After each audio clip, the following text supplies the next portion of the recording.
ओम नमो भगवते वासुदेवाय नमः। नमस्कार दोस्तों, स्वागत है आप सभी का हमारी यूट्यूब चैनल पावरफुल हिंदू धर्म में।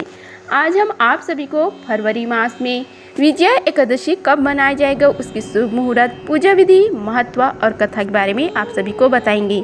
आइए जानते हैं विजया एकादशी के बारे में। एकादशी व्रत भगवान विष्णु की कृपा पाने के लिए सबसे शुभ दिन है।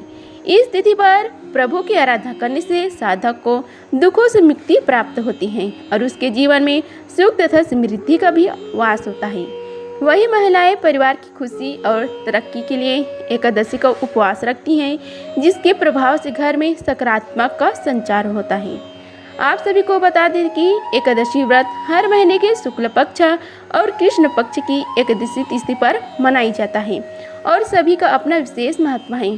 पंचांग के अनुसार वर्तमान में फाल्गुन माह में इस महीने की कृष्ण पक्ष की एकादशी तिथि पर विजया एकादशी का उपवास किया जाएगा।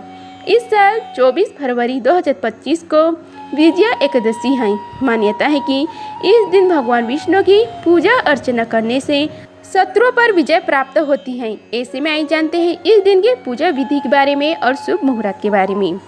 इस साल फाल्गुन मास की एकादशी तिथि 23 फरवरी को दोपहर 1:55 पर शुरू हो रही है तथा इसका समापन 24 फरवरी को दोपहर 1:44 पर होगा।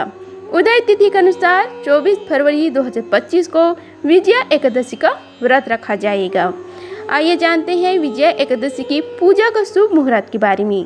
ब्रह्म मुहूर्त सुबह 5:11 से 6:01 तक रहेगा। विजय मुहूर्त है दोपहर 2:29 से 3:15 तक। गोधूली मुहूर्त है शाम 6:15 से 6:40 तक। निशिता मुहूर्त है रात्रि 12:09 से 12:59 तक। अभिजीत मुहूर्त है दोपहर 12:11 से 12:57 तक रहेगा। अमृत काल है दोपहर 2:07 से 3:44 तक। आइए अब जान लेते हैं विजया एकादशी की पूजा विधि के बारे में। विजया एकादशी की पूजा के लिए सबसे पहले सुबह जल्दी उठकर स्नान कर लें। स्नान करने के बाद सूर्यदेव को अर्घ्य दें। उसके बाद विजया एकादशी की पूजा के लिए सबसे पहले एक चौकी लें। इस पर भगवान विष्णु की मूर्ति या तस्वीर रखें। अब भगवान विष्णु को वस्त्र अर्पित करें। इसके बाद उन्हें पीले फूलों की माला अर्पित करें। चंदन, धूप, दीप अर्पित करें। इसके बाद मिठाई और फल भी रख दें।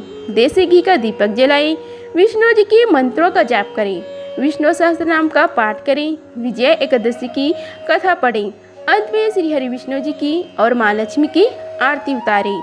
आइए जानते हैं विजया एकादशी की कथा के बारे में। अब हम सब मिलकर विजया एकादशी कथा का श्रवण करते हैं। बोलो विष्णु भगवान की जय। धर्मराज युधिष्ठिर बोले कि हे जनार्दन, फाल्गुन मास के कृष्ण पक्ष की एकादशी का क्या नाम है तथा उसकी विधि क्या है, कृपा करके आप मुझे बताइए। श्री भगवान बोले कि हे राजन, फाल्गुन मास के कृष्ण पक्ष की एकादशी के नाम विजया एकादशी है।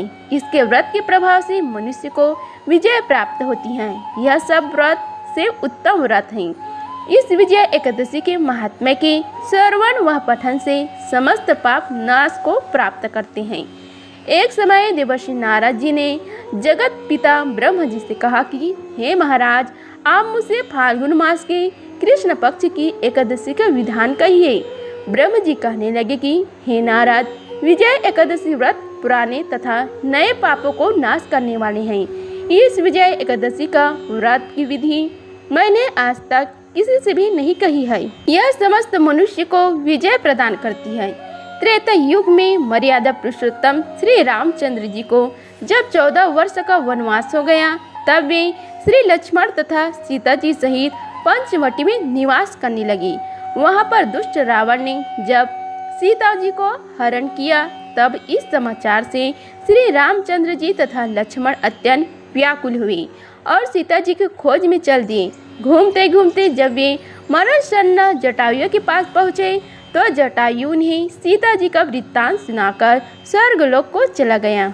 कुछ आगे जाकर उनकी सिगुरी से मित्रता हुई और बाली का वध किया। हनुमान जी ने लंका में जाकर सीता जी का पता लगाया और उसने श्री रामचंद्र जी और सुग्रीव की मित्रता का वर्णन किया।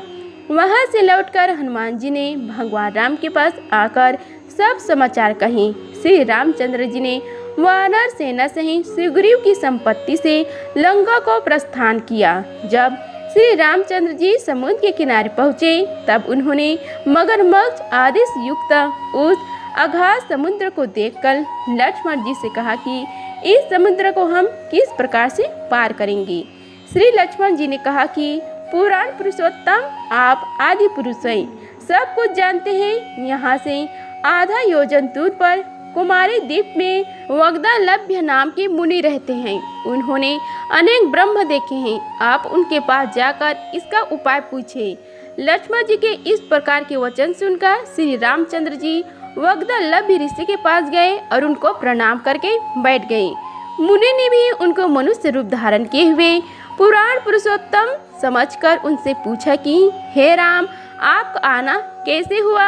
रामचंद्र जी कहने लगे कि हे ऋषि, मैं अपनी सेना सहित यहाँ आया हूँ और राक्षसों को जीतने के लंका जा रहा हूँ। आप कृपा करके समुद्र पार करने का कोई उपाय बताइए, मैं इसी कारण आपके पास आया हूँ। वग्दलभ्य ऋषि बोले कि हे राम, फाल्गुन मास के कृष्ण पक्ष की एकादशी का उत्तम व्रत करने से निश्चय ही आपकी विजय होगी, साथ ही आप समुद्र भी अवश्य पार कर लेंगे। इस व्रत की विधि यह है कि दशमी के दिन स्वर्ण, चांदी, तांबा या मिट्टी का एक घड़ा बनाइए। उस घड़े को जल से भरकर तथा 5 पल्लव रख वेदिका पर स्थापित करें। उस घड़े के नीचे सत नजा और ऊपर जौ रखें। उस पर श्री नारायण भगवान की स्वर्ण की मूर्ति स्थापित करें। एकादशी के दिन स्नान आदि से निवृत्त होकर धूप, दीप, नैवेद्य, नारियल आदि से भगवान की पूजा करें।